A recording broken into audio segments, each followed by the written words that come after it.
Okay, well, I think we're ready to start. Is that right, Mrs. Chalkley? Yes, I believe so. I am getting some messages in the chat with, I think, some folks who may be having some trouble seeing themselves. And then the last message, nothing happening yet, right? That was about a minute ago. So yeah, we're getting started right now. I think NVM means never mind. Never mind. If I'm up on my lingo. Well, so good evening. My name is Kevin Skelly. I'm the superintendent of the San Mateo Union High School District, and I appreciate folks coming out for this town hall. We've allotted an hour here, and we're going to go through a PowerPoint presentation fairly quickly because we want to have time to talk about what's on everybody's mind here. So I think, Mrs. Chalkley, you were going to share the link to the in the chat, you're going to share the link to the PowerPoint presentation. And so then we would go through it, and then folks could, if they come late or they miss something, why they can scroll through.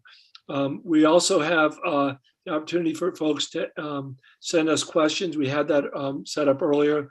That's at comments@smuhsd.org, and we'll answer some of those questions. And you can send us those questions either comments or to the email address, or you can send them to our in the chat. I do want to take this time to introduce Enrique Montaldo, who is our translator here tonight. He'll be setting up a place to hear the presentations and the materials in Spanish, and we certainly appreciate your help, Mr. Montaldo. Mr. Montaldo is also a excellent ELD teacher at San Mateo High School, and with the Bridge program, we're lucky to have him in our district. So could you give an abridged version to what I just said there? Muy buenas tardes, mi nombre es Enrique Montaldo, yo voy a estar actuando aquí como intérprete hoy, y en resumidas palabras es lo que el superintendente nos ha expresado en este rato, es la bienvenida a esta asamblea comunitaria, y también decirles que vamos a estar siguiendo una presentación visual que va a quedar también puesta en un enlace, de manera que la gente que se incorpore un poquito más tarde pueda seguir y ponerse al día con esta presentación. Al mismo tiempo, les debo avisar que dentro de breves minutos vamos a tener la posibilidad de escuchar esta presentación de hoy completa en español en el canal de español. Muchas gracias. Okay, thank you. Could we go to the presentation now? Put that on the screen, Ms. Chalkley. So as I mentioned, if you have questions, keep going.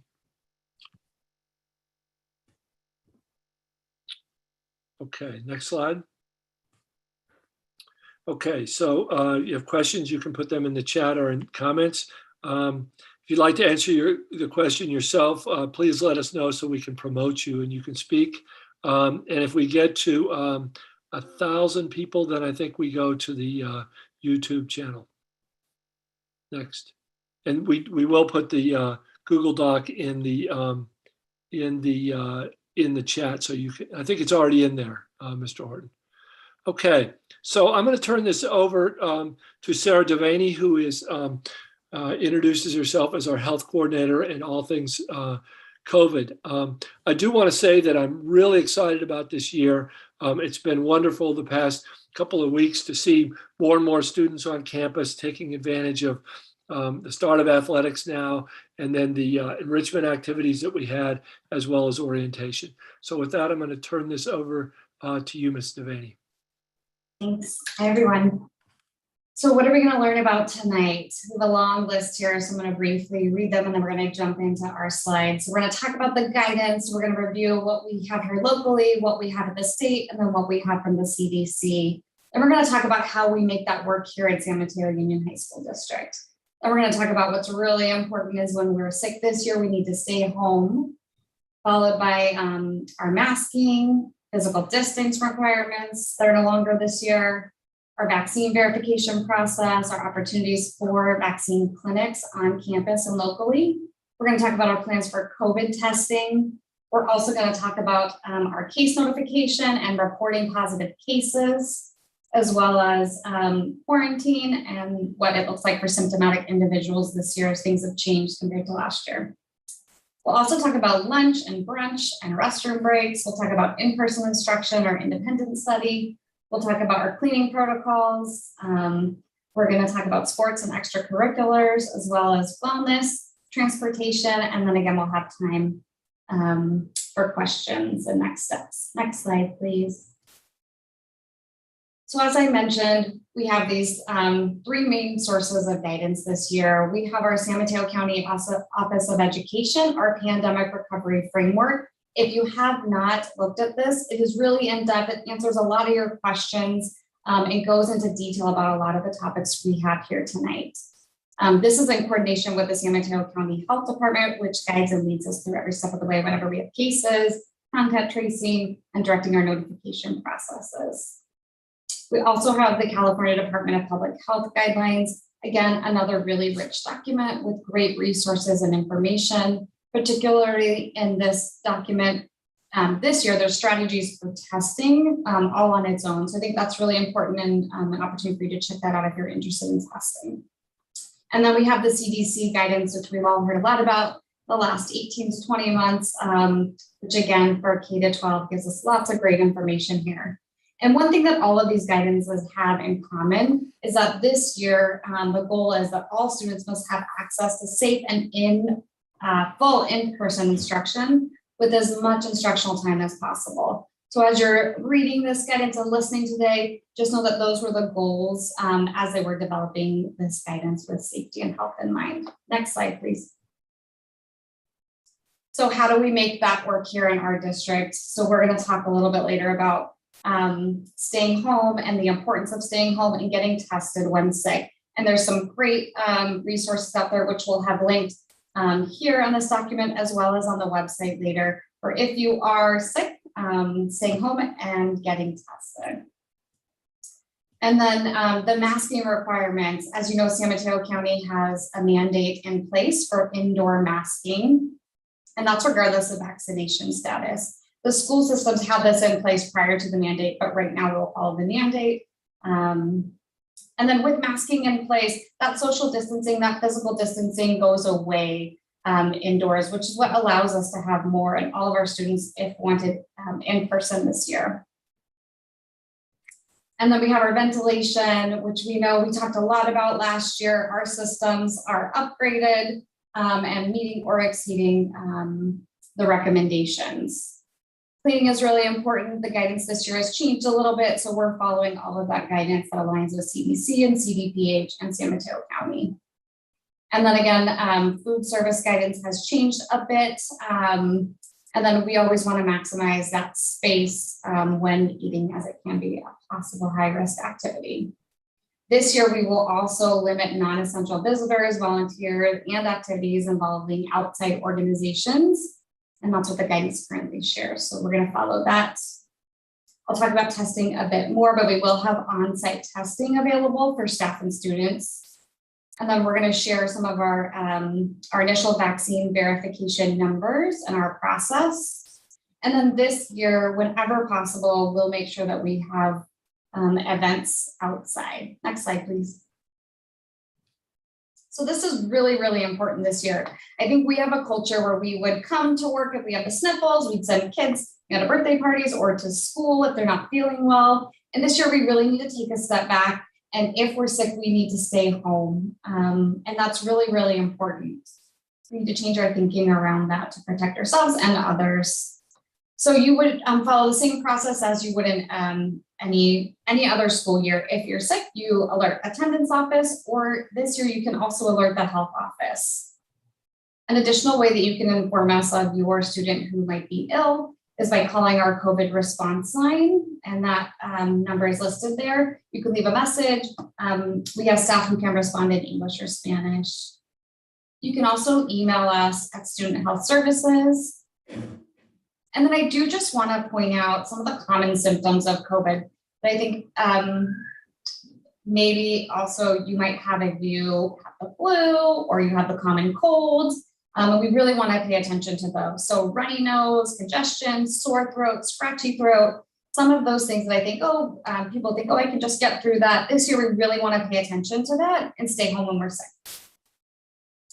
There are some opportunities within the testing program for us to have some on-site testing for students who have symptoms to determine if they are COVID positive or if they do have the common cold. And so by us being able to implement those, we may have the opportunity that if someone does have a cold or just a cold or allergies or something, we will be able to test them with a rapid test on site so they won't miss school based on symptoms. But we'll talk a little bit more about that. But the takeaway for this is this year, if your student is sick, we need them to stay home. Next slide, please.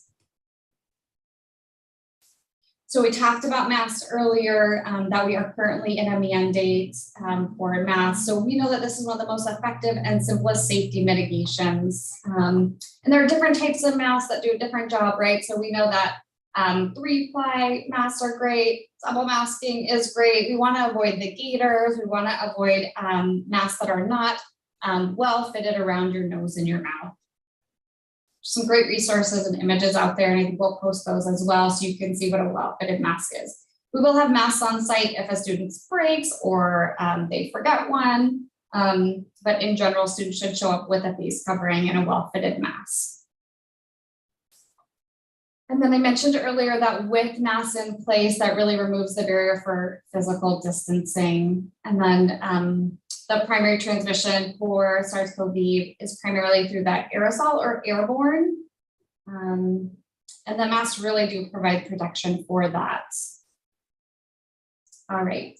And then I do want to mention that we do have a process in place for those individuals who might be exempt from wearing a mask due to a medical condition. Next slide, please. So here's some numbers. I think this was updated as of the 5th of August of our vaccine verification. So you can see all the school sites here. Most schools are running, upwards of 70%, some into the high 80s. And we will be targeting vaccine clinics to support our school sites as well as our community. And then I last looked at our staff verification process a few minutes before we jumped on here today, and I think we're well over 800 at this point of the 1,000 employees. And some of those employees haven't returned yet back to campus, so we're expecting that number to continue to grow over the next several days. Next slide, please. So as I mentioned, we're going to work hard this year to support the vaccine process. We're going to offer clinics on site to make it real easy for our students and staff who may have missed the opportunity to get vaccinated prior to coming back to campus. So August 18th will be at CAP, August 23rd at Hillsdale. I believe it's August 25th and or the 31st, I believe, at Peninsula. And we're going to be adding some additional opportunities. And these are where you can find those on our website. We just had some local opportunities pop up, some pop-up clinics. We posted that today, and then always at myturn.ca.gov. If you're interested in our locations on campus at Cap Hillsdale, you can go to myturn.ca.gov to register in advance for an appointment.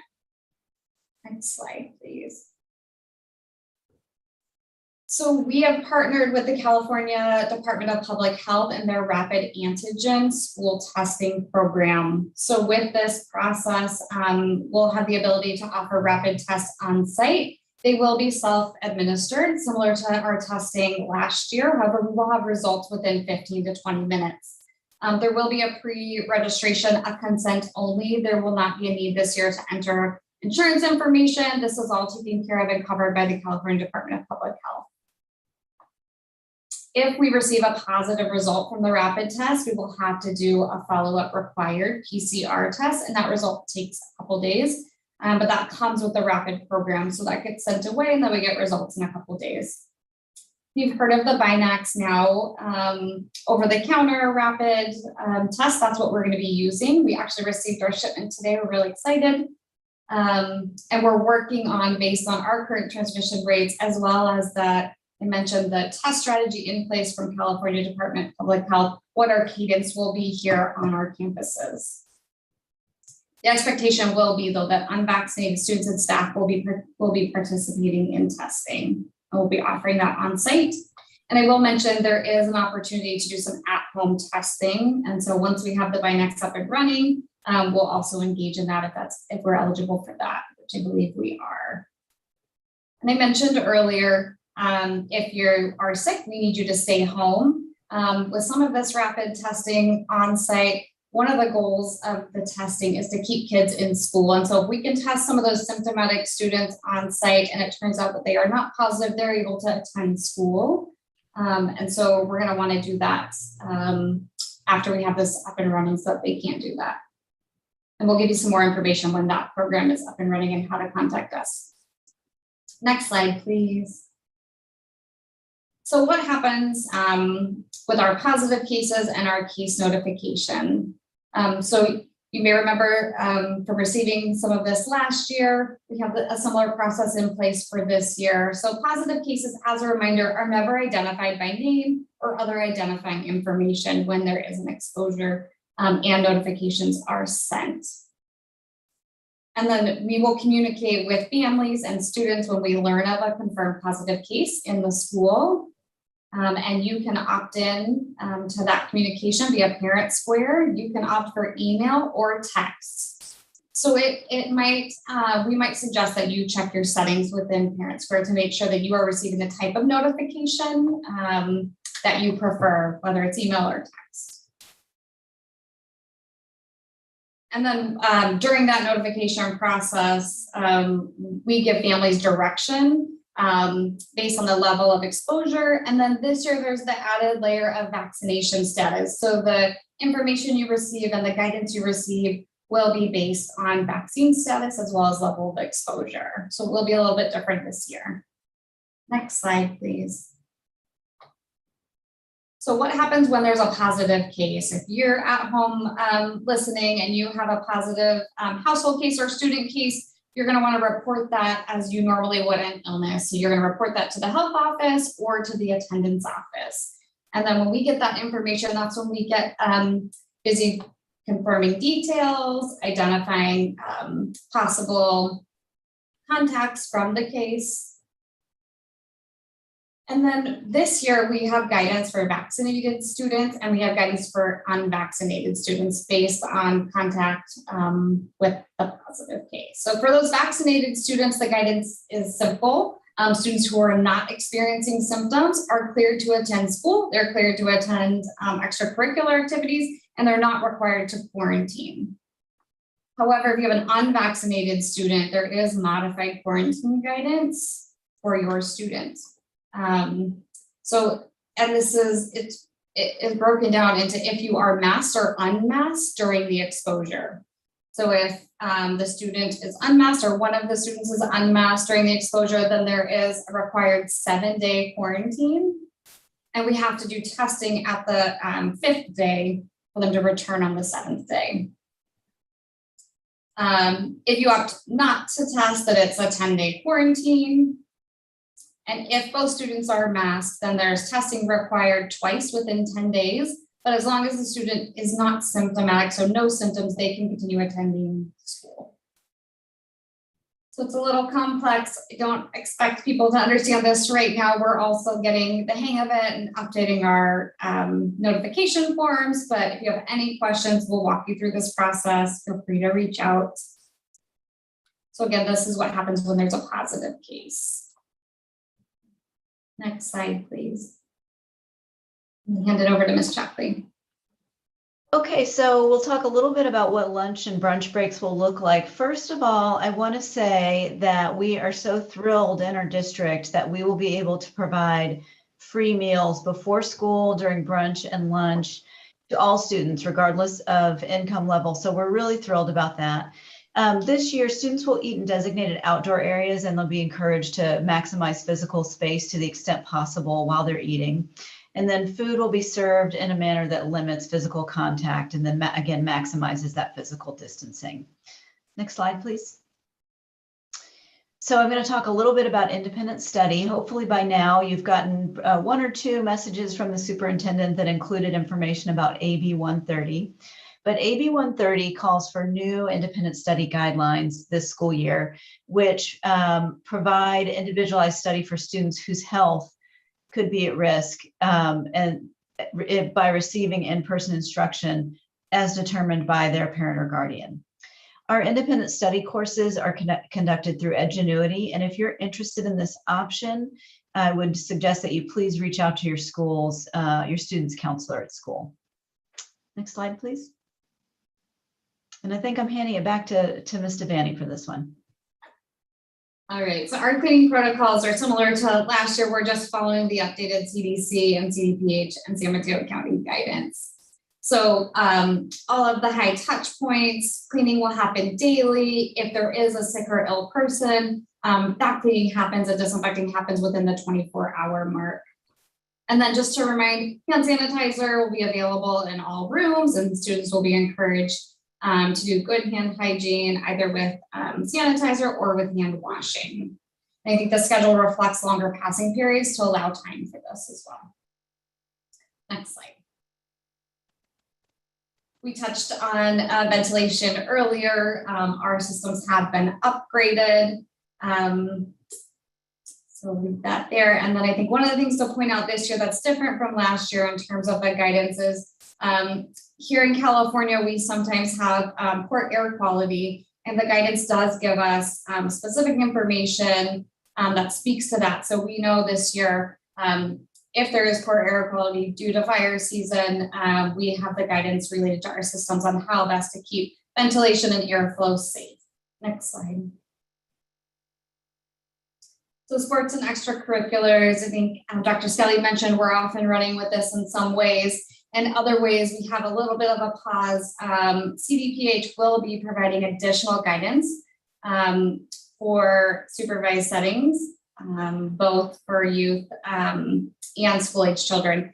One of the specific areas we're waiting on is updated sports, updated activities like band, drama, music. We're all excited to get kids back doing this safely. And so right now, in terms of music and band, I know that question's coming up a lot. We're going to be following the guidance of if you're indoors and you can participate in that activity while wearing a mask or using PPE for, let's say, your instrument, then you could do that indoors. Otherwise, we would be asking you to do that outdoors where there isn't the requirement of the mask. And we know that's not ideal, but until we get that new guidance, that's what we're going to follow. And then as soon as we get that, we'll update folks. We'll make sure that we're letting choir, band, and drama, and all of those who are really interested and we're really excited to have back know what the new guidance is. And then something else to note related to CDPH is that students who are not vaccinated may not participate in extracurricular and athletic activities after an exposure. So if a student is identified as a close contact, remember that is closer than 6 feet for greater than 15 minutes, they're a close contact, they're identified as someone who's exposed, they will not be able to participate in these extracurriculars. And that's only if they're unvaccinated. If they're vaccinated, the same guidance is not in place. There is no quarantine because there is no close contact based on vaccination. All right, and then let's see, students who are vaccinated and have been exposed do not require quarantine unless symptomatic. So the difference is if they're vaccinated, no symptoms, they're good to go. If they do have symptoms, then they would follow the same call out when you're sick, and we would test them if needed. All right, next slide, please. Ms. Chalkley. So we really want our families and students to know that our wellness counselors are here for you, and they are on site and they're available for in-person and virtual visits during our school days and hours. And we have a number of resources on the district's website and on school websites. So you can visit either of those places to find more information about how to access time with our wellness counselors. Next slide, please. And then just to give you a little bit of an overview about transportation, we do provide transportation for students with an IEP. We also provide transportation for students living in Foster City from some general pickup locations to Aragon, Hillsdale, and San Mateo. And we provide transportation to students attending Peninsula, the new Peninsula High School, which is in Burlingame. And bus passes are available to purchase online or here at the district office. And we just, we're still feeling our way with some of the guidelines, but there may be some limited availability on transportation for students other than those with IEPs due to COVID guidelines that we would need to follow, but we will keep you updated on that. Next slide, please. And then I think we're back to Dr. Skelly. Right. So I think, Ms. Chalkley, you're going to run us through some questions. I've been keeping one eye on the chat, and there have been a lot of questions there that we may need to go through. And then there's some participants with hands up. But why don't we take the folks that were giving us questions before we started there that you think have not been answered, perhaps. And maybe somebody could put in the chat from the panelists a link again to the presentation here for people who might have shown up late. So I do have a number of questions that came in through our comments email. And then I did notice a little earlier, we had a few folks, we had a couple, and we still do, we have a few participants who have their hands raised. So I will address the comments, the questions that we got through comments, and then at some point we can call on the folks who have their hands raised. And again, some of these have been answered tonight, and then there's some repetition. So hopefully we can reinforce whatever we need to and answer any new questions as well. So the first question that I got through comments was, can the district require vaccinations of students and/or staff? Will this be a possibility in the future? We cannot at this point. We will. We're watching the situation closely. There's talk of, as people probably know, that this will be the FDA will approve this instead of just having it emergency use. And so if that does that, I think that changes our situation here. I heard somebody mention about some people not being able to get that vaccine, and those are often folks that are immunocompromised, things like that. And so, I don't think there'll be a mandate for folks like that, but it does bring up the issue that more of us who can get vaccinated safely should, if we can. So the next question is, why does the district offer testing versus require it of unvaccinated people? Take this, Ms. Devaney, why don't you take this one? Yeah, that's what the guidance states. It says to offer it based on where we are with the community transmission and the type of testing and based on the goals of testing. So I think that guidance test strategy that was put out, there were 4 main goals. One is keeping track of COVID. The other is preventing outbreaks, responding to outbreaks, and then keeping kids in school. So based on the type of testing, there's a cadence in place and an offering. However, the type that we will be providing does involve testing our unvaccinated students and staff, and it will be an expectation that they participate in this testing that we're offering. The next question is, how will testing be conducted? Will this be on site, or do I have to take my child to their provider? Yeah, I think we touched on that. So that'll be on site, and we hope that it'll be available as a take-home option. So for staff and students who maybe are unable to be vaccinated but need to do some regular testing, they'll be able to do that at home. We're going to onboard the on-site testing first, and then we hope to be eligible for the take-home tests. And then if a student is COVID positive, will my child be able to have a COVID test?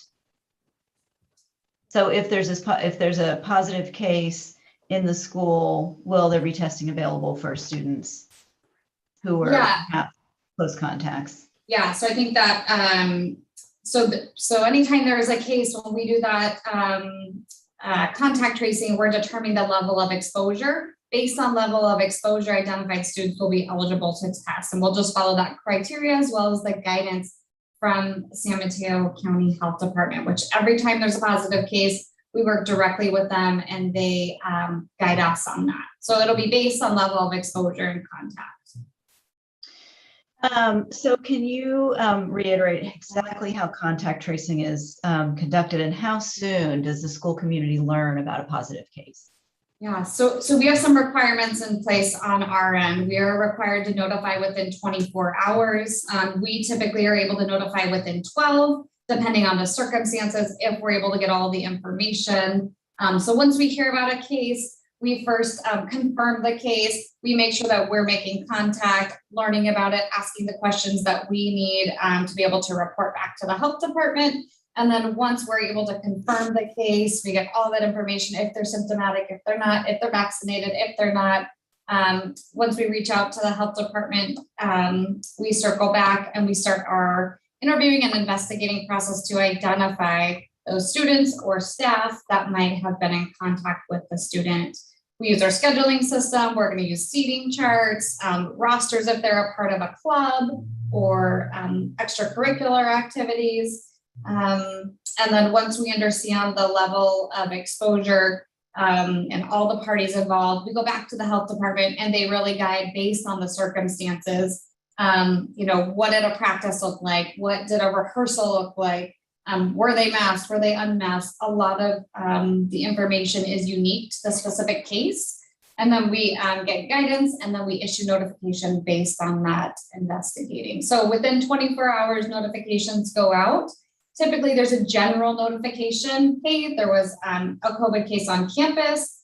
This is just an FYI to let you know. That does not mean your student came in contact. That is just that we're being transparent and sharing that there was a case on campus. If your student was identified as a close contact or an indirect contact, we share an additional message, an additional notification that outlines the level of exposure so that they could have been a close contact or that they were an indirect and they need to self-monitor for symptoms. So there's a whole process. I encourage you to look at the pandemic recovery framework. It outlines it really well for you there. I think that's it. Sorry, the long one. The next one is a little easier. Will my student need to bring their Chromebook to school? And the answer is yes. We are, as a district, moving into that space of one-to-one Chromebooks. And so yes, your student will need to bring their Chromebook to school, and it's always a great idea to make sure it's charged every night. But we will be able to, help students charge up if they need to. But yes, and we did just put a FAQ on our website on the fall 2021 page, all about Chromebooks. So if you want to know about Chromebooks, you can go there and read everything you ever wanted to know. The next question is dances. Will schools have dances and other social events this year? Can I answer that question? First of all, Mr. Montaldo, I'm getting a little feedback that you need to speak more loudly. So just for your information. The second, the question was about dances. Yes, we will have dances. They will be outside until further notice. I think San Mateo High Schools has a great tradition of an outside dance to begin the school year, and they're going to do that again. And masks are certainly recommended because sometimes at dances, kids get into close quarters, or get close to each other. That they will happen, and then other dances indoors. That certainly down the road certainly won't be something that we do early in the school year.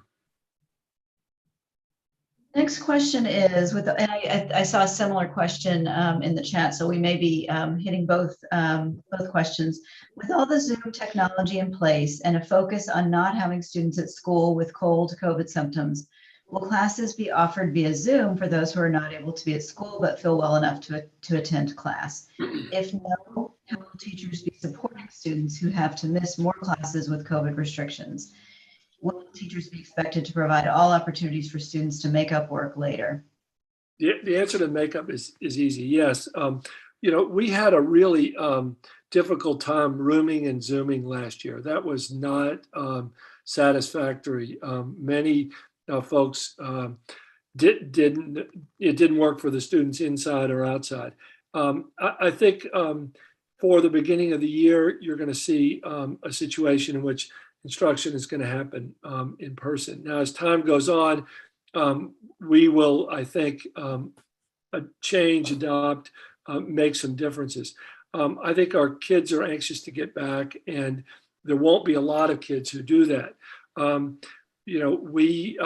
We're going to watch the situation and see how things develop. But right now, the expectation is that unless you sign up for independent study, the expectation is that you come to school for your experience. And there, by the way, the other last thing I'd say is that there's because of our experience last year, our Canvas learning management system has been ubiquitous now for teachers. And so students can get almost all their material online if they miss class. Okay, so the final question that I have that's come in through through comments so far is, are all Smush schools implementing a cell phone free environment? And I did speak with a colleague at San Mateo High School, and that is actually San Mateo is going to be implementing Yonder again this year, where students yonder, they use the verb to yonder, they yonder their phones into a Yonder pouch, but not any other schools. And actually, I apologize, I do have one more question. And that is, will the district be fogging the high schools with disinfectant in the upcoming school year? If so, on what cadence will the fogging occur, and what product will be used? So in the past, we have used cleaning material, and I don't have an answer for that. I think I don't want to speak on that question, Ms. Chalkley, because I don't know, and I'd say the wrong thing. So why don't we put that in FAQs, or if the person wants to send an email to you specifically on this. Can I just answer a couple of questions that are in the chat, and that'll give you a chance, Ms. Chalkley, to go through them. Somebody pointed out that in Marin, schools are expecting the unvaccinated to test several times a week. We are exploring those kinds of things, but don't have our testing protocol finished. We just got our testing materials, and we'll go through that soon. Another question here was about if your student doesn't have a first period, where do they go? The libraries will be open for students before school and after school for study as they have been in the past. Students will get their schedules, if they haven't already, very shortly. I don't know what the schedules are for that, but they're on their way. And I know folks are interested in who's in my class and what teacher did I get, and all those kinds of subjects. So we're working on that. Question about bus information, that's on the district website. You can certainly gather that information. You can buy a bus pass or get that information. The schedule. The schedule this year is built, is similar well, it's almost identical at all of our schools.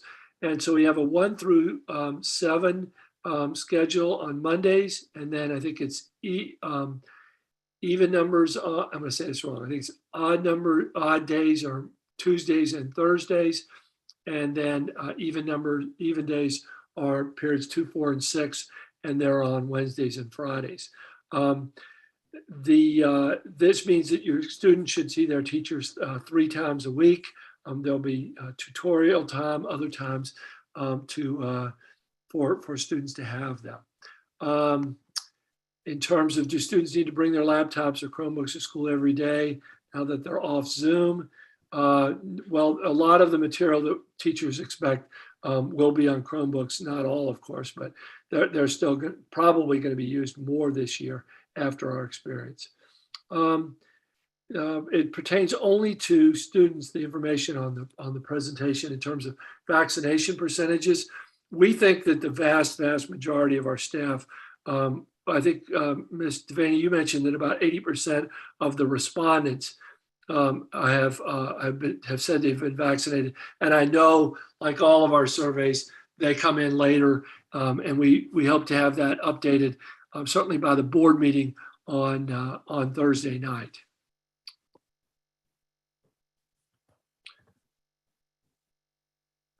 There's a couple questions about Chromebooks and if they're freshmen accessing those. Just seen that a couple times. Yeah, those should have been distributed during freshman orientation. So if the family missed orientation, they should contact the school. There are also a few questions about, I just got one into comments and then I'm seeing them in the chat about, can I bring my personal device or my MacBook? And I would just say there are a lot of advantages to using a district Chromebook. There are advantages for when tests are administered, we're able to update the devices and, you know, provide all the antiviral protection. So that is what our expectation is, that students will use the district issued Chromebook for their schoolwork. There's a question in here about back to school nights and sportsmanship nights going to be on site or via Zoom. We haven't made a decision about back to school night. That's a topic that we need to discuss shortly. I would anticipate that sportsmanship nights and other things will be via Zoom. In many cases, we found that participation at board meetings or other activities, it's just a lot more convenient to come to participate via Zoom. That said, we do miss the in-person opportunities to see parents and other folks. I know there was an event, a breakfast at Hillsdale the other morning, and I just know that people really appreciated that outdoor event. We need to rebuild community, so we're really interested in doing that. And while Zoom works and builds participation, it's not the same as community. I see another question about limitations to spectator attendance at sports inside and out. I don't anticipate any limitation on outside events. I do think that there will be some limitations in the fall. Our only indoor sport is girls volleyball, and so we're watching this. Ms. Devaney, I'm not sure we've gotten any update on that besides the fact that masks will be required at those events. That's right. We're anticipating that CDPH guidance on youth sports. So if we get anything updated in that realm, we'll share that out. Schools, as mentioned, schools, libraries will be open after school. Somebody asked about San Mateo High School and Yonder. You know, most of the parents, I'd invite whoever asked the question to have conversations with upperclassmen or folks that were there a year and a half ago. I think they feel like it's been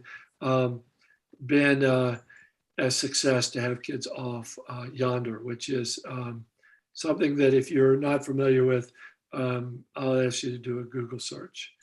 We will post the library opening and closing times to the FAQ and encourage our schools to get out there. So there's a question, are there numbers for returning student body for in-person instructions? In other words, how many students are returning for in-person?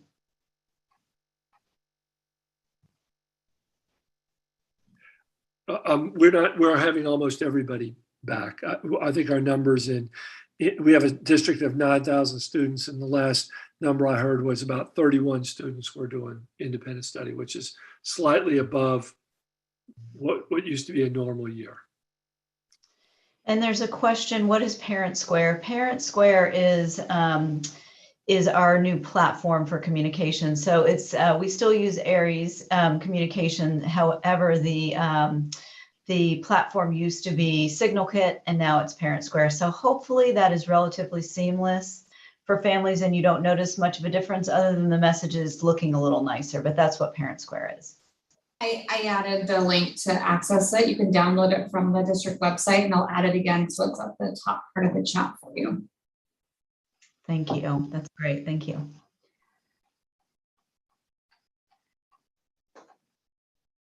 One other thing I wanted to say, one of the reasons we built a consistent bell schedule is if we do have to go back into shelter in place, we are ready with a bell schedule and can shift there easily. So we think that, you know, we're certainly, you know, not planning in any way to go to virtual instruction, but we do have that possibility.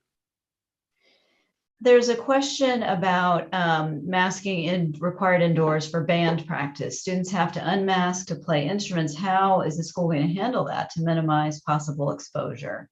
Can you kind of paint that picture for us, Ms. Devaney? Sure, I think if they're able to play their instrument and the instrument has PPE coverage, we purchase specialized PPE. So let's say the end of an instrument is where they're using a wind instrument, and that's where the aerosolizing would happen when they're playing. We have purchased PPE for the instruments. And so the idea would be if you've traveled airplane style, where only when you are needing your mask down to either take a drink or eat, or in this case, use your instrument, your mask would be down. However, it would be covered by the PPE on the end of the instrument, and then your mask immediately goes back up. If that doesn't work, then the option is to be outdoors with the instrument, which I think lots of our teachers or instructors will be opting for that. Okay. Sorry, go ahead, Dr. Scully. Yeah, sorry. Mr. Gelb is an assistant principal at San Mateo High School, and he puts in the chat here that if you have questions about Yonder, you can certainly reach out to him. And there's also a town hall for San Mateo High School parents and students tomorrow. There was a question about attendance at athletic events. Those will be open, the outside events will be open to all students and the community, just like all outdoor events are right now. So I see a few questions about the particulars about unvaccinated versus vaccinated and the need for testing and quarantine. This one specifically, if there is a positive case reported and an unvaccinated student is then tested and the student is negative, do they still need to quarantine? I believe the answer is no. Is that correct, Ms. Devaney? I'm sorry, I was reading the chat. Can you repeat it? If there is a positive case reported and an unvaccinated student is then tested and the test is negative, do they still need to quarantine? It depends on if they're a close contact. So I'm assuming they're a close contact because they're identified to test. So it really depends on circumstances. So an unvaccinated student who does not have symptoms but is identified as a close contact is able to quarantine for 7 days with a negative test at the 5th day. They can return on the 7th day. So there's a question, is distance learning an option? I think this was asked a little earlier, but independent study is an option for students whose parent or guardian don't feel that in-person learning would pose a risk to them. So if that's an option you're interested in, you need to reach out to your student's counselor. And then I think there's some problem with some change class request document. I would recommend that the person contact the school directly. I'm also seeing a lot of questions about how you'll be notified if there is a positive case. So we've dropped the link to Add Parent Square. You can go to the website and download it. You're going to want to sign up if you haven't already, because that is where you'll receive a lot of the communication from school and the district, as well as notifications about positive cases on campus. And then I saw, can students carry their own hand sanitizer? That's allowable, right, Ms. Devaney? Yeah, we want to encourage that, absolutely. But we'll have it on site if they don't have it, as well as traditional hand washing. There's been a bunch of questions about the school library open. I believe the library's open at 8 o'clock, certainly, and maybe 7:45. I just don't know exactly what each school is doing. We do have Wi-Fi on campuses, and students can certainly access that and find places on the campus before school and after school.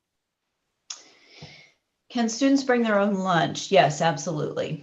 And are masks required during outdoor PE? No, they're not. Outdoor PE, no. Where can I find air quality guidance? I typically use the Bay Area Air Quality Management District's website. I don't know if any of the other panelists have thoughts on that. We have some specific guidance, we can share that. There's also Purple Air, and then we have something from the county we follow, so we can share that. What is your plan in the event of an outbreak of COVID on campus? Great question. Again, the county works with us on every single case that we have. So they are the ones who determine when a certain number of cases within a certain period of time with a certain percentage of the school or class or activity. So they really determine that and guide that process. So oftentimes it would include exposure testing, quarantining if needed, and then any other additional follow-up measures that the county health department puts in place. I just got another question through comments. Will the kids have temperature check every morning? And the answer to that is no. Somebody also asked about dealing with peers who aren't wearing a mask when needed. We have really not found any problems with students not wearing masks. Now, there are problems once in a while with students not wearing the mask exactly the way they should, but students have been very cooperative on this. I haven't heard of any major, anything that's been a disciplinary issue when students have been, the expectation is that they wear masks.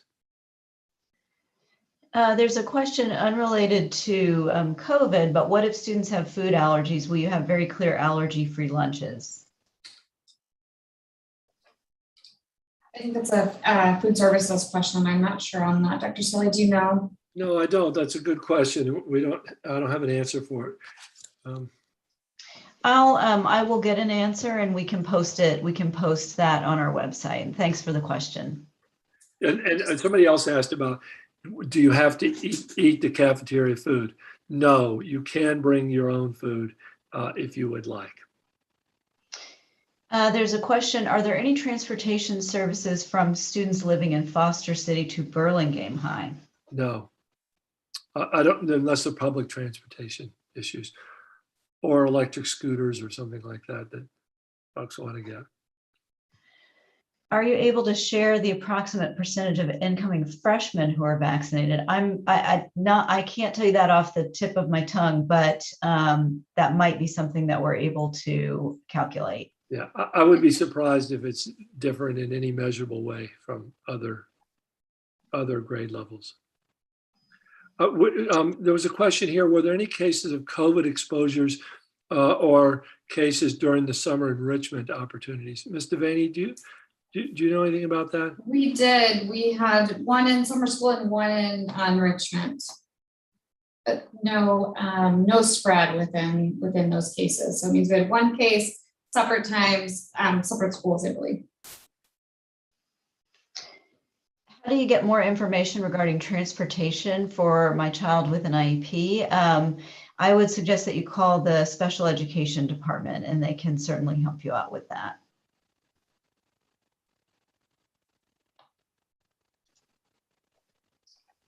I'll just read quickly so folks know the percentages. So Aragon, we're at 86.65%. That's as of last week. We know that we're still continuing to gather that information, so they're increasing. Burlingame is 88.4% vaccinated. Cap is 75.15. Hillsdale is 86.4. Mills is 86.16. San Mateo is 79. Peninsula, we know we're working on it. It's at 49, and we have a scheduled clinic for them. So that's what we have for you. I think Dr. Skelly kind of addressed this earlier. Can kids come to school early if we must go to work before 8:30? If so, where can they stay? And I think you were talking a little bit about the libraries, Dr. Skelly, and so the answer is yes. And libraries would be certainly a possibility. And then another question, since school starts on Thursday, do we follow the Thursday schedule or will there be a special schedule? I believe it is the Thursday schedule, if I'm not mistaken. No, I would definitely, Ms. Chalkley, I'm not sure you're right there. I think I remember seeing something where there was a 1 through 7 schedule for the first 3 days, but I could be wrong. Okay. Check with your school directly because we at the district office may not know. Okay, that is certainly fair enough. So check with your school. Let's see, we may be caught up. Why don't we, we've got a few participants who have their hands raised. We have 3 participants. So what I will do, the first one has the screen name of Imaginer. I will try to promote you to panelists to ask your question. And then you can ask your question. Actually, I'm sorry, I'm on Irene. It looks like Imaginer has taken their hand down. I'm going to go to Irene. Well, while you do that, maybe I'll answer a couple of these that are on here. There was one talking about wanting to know what we'll do if kids aren't wearing masks. And last year we had lots of kids on campus last year for in-person learning, even though the majority of the kids were at home virtually learning. And we did have behavioral expectations in place that kids are required to follow with masking. So we would have those things in place now. We would share with them that they need to be wearing their mask. We would offer a mask if it was an issue without the mask. We would redirect if there were, like we have any other issues on campus, any rules that need to be followed, it would be handled in the same way, and they would need to wear those on campus. Okay, so I was able to promote Irene. So Irene, if you want to turn on your camera and unmute yourself, you can ask your question. And then I have two more attendees who also raised their hand, Lul Zelalim and Greg. So I will, it looks like Lul took their hand down. So I'm going to promote Greg. And if your question's been answered, you can maybe just send me a message in the chat and tell me I can remove you if that's what your preference is.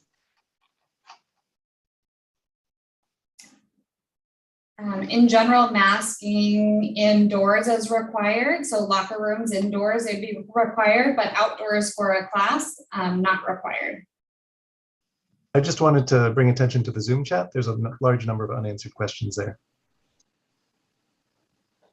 Okay, we've been trying to answer those questions as we've gone on. If you have any questions that we have not yet gotten to, please, I ask you to repost them if you can. Okay. Yeah, the one question would be about access to Canvas. I think there were a bunch of people who were unable to get on, and I'm one of them. So where do we go for help with that? Yeah, there's a tech support line. Ms. Chocolate, do you know what the email address is there? It's for the district, and it operates lots of hours, and we'll put that in the chat as soon as we get it. So you can call there, or you can send an email. And then the question about the class Google Docs still not working. Yeah, this is important, and we can certainly work with whoever's having that problem. So help@smuhsd.org. Thank you, Ms. Devaney. Does Irene have want to have her question? She may have wandered away from her computer. I think she may have changed her mind, but Irene, if you want to send us a message in the chat, if you do want to talk, I will take you out of the panelist spot, but if you want to talk, you can let us know and I'll bring you back.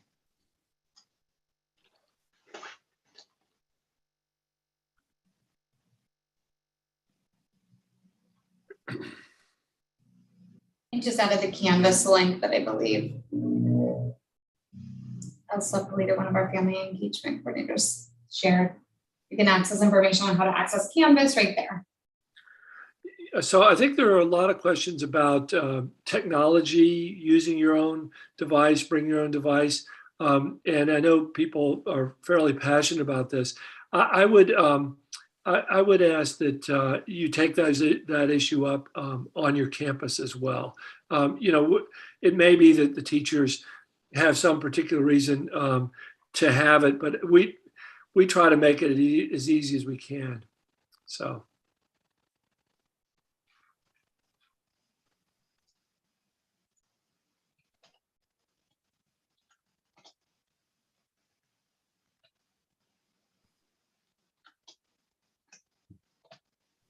So in terms of going from in-person to back to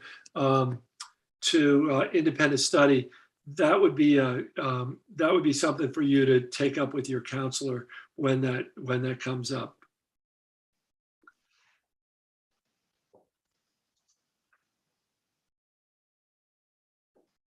I think Miss Arbizu is on this call, and she's the principal of Aragon High School. And I think students will get their own, will get their schedules on the first day of school. So that may be why some families have not gotten their schedule. But don't worry, your kids have been scheduled and programmed, and we're ready to go here when school starts. Is PE going to require swimming? I would imagine so, but I don't know that for sure. I also see a question here about the restrooms and the challenges in the spring because we had them closed due to the requirements of social and physical distancing. Those requirements are lifted this year due to masking, and so we're able to open up those restrooms. So there should be more access, and students hopefully will be able to get to the restroom and not have long lines to wait.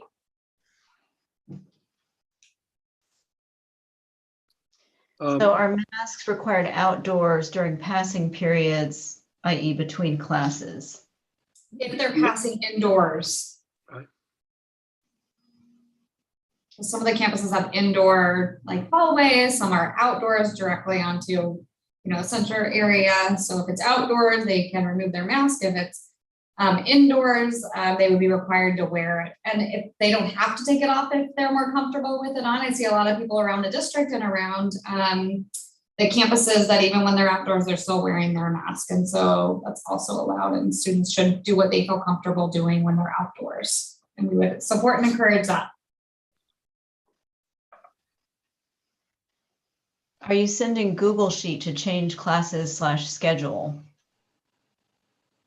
No, most of that work is done by counselors. I wouldn't want to just fill out a Google Sheet and not have a conference with the counseling.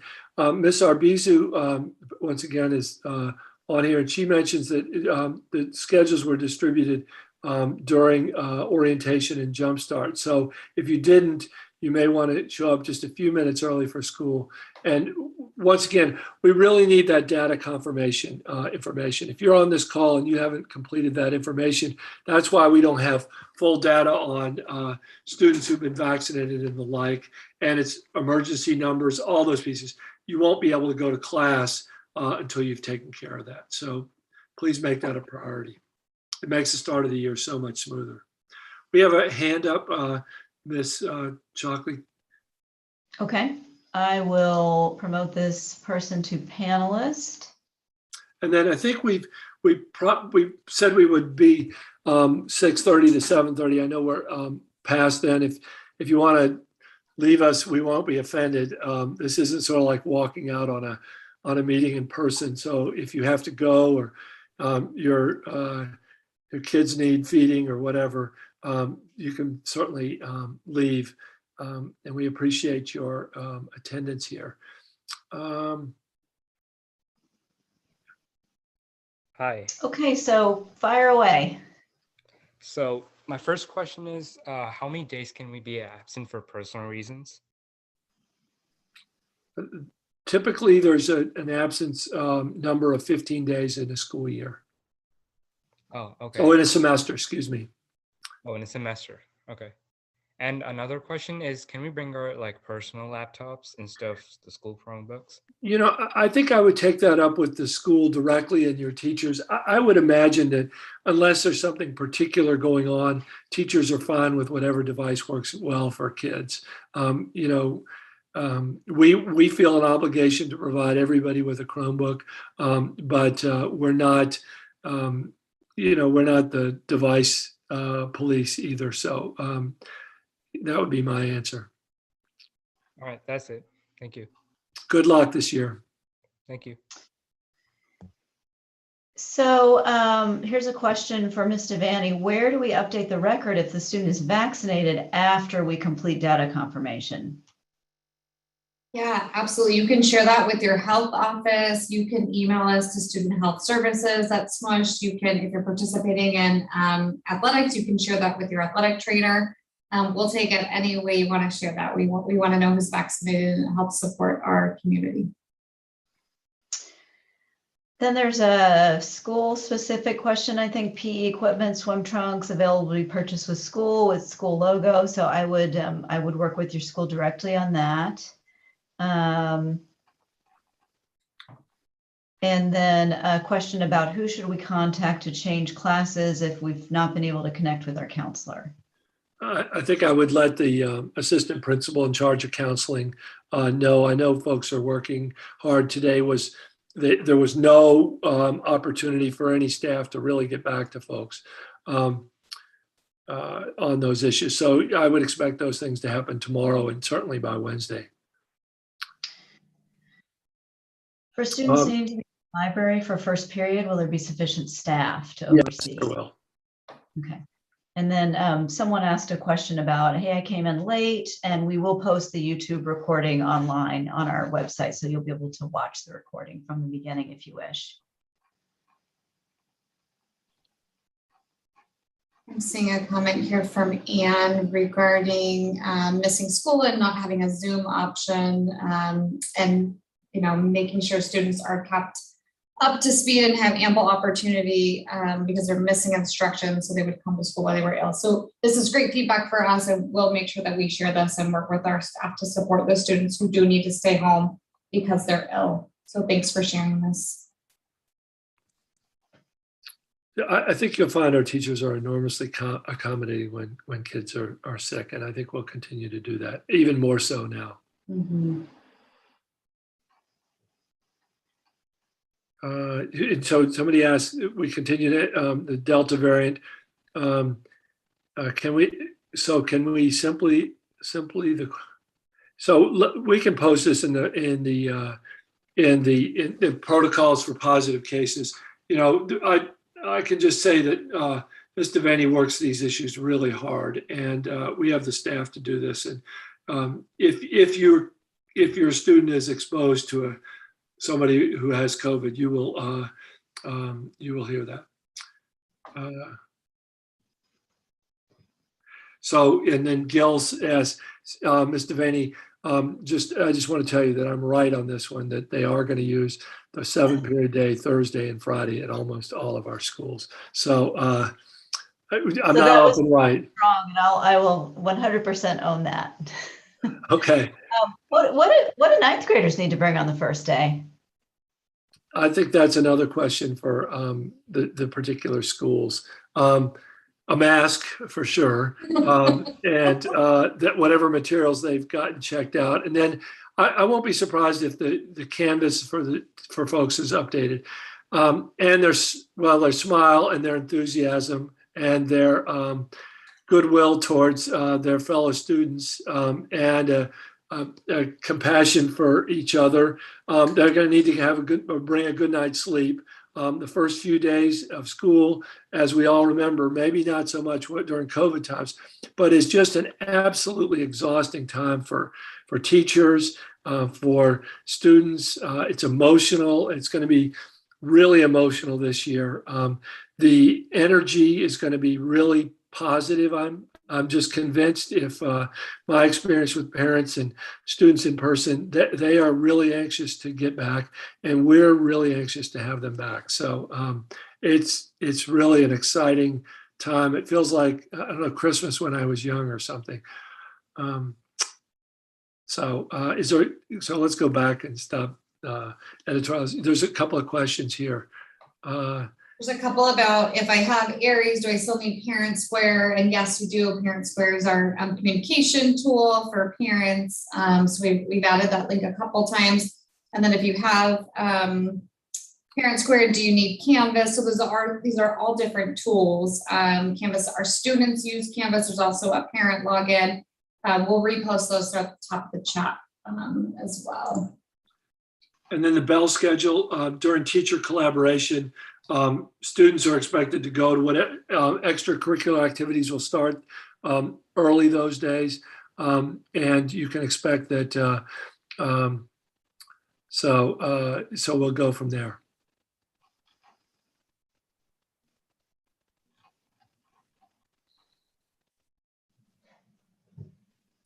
Okay, I think maybe we're done with these questions. If you have something that you don't think we answered, you can still send your questions to comments@smuhsd.org, and Ms. Chalkley and I will respond as best we can. Once again, we really appreciate people coming, And we are super excited to see folks in person soon at whatever activities you come to.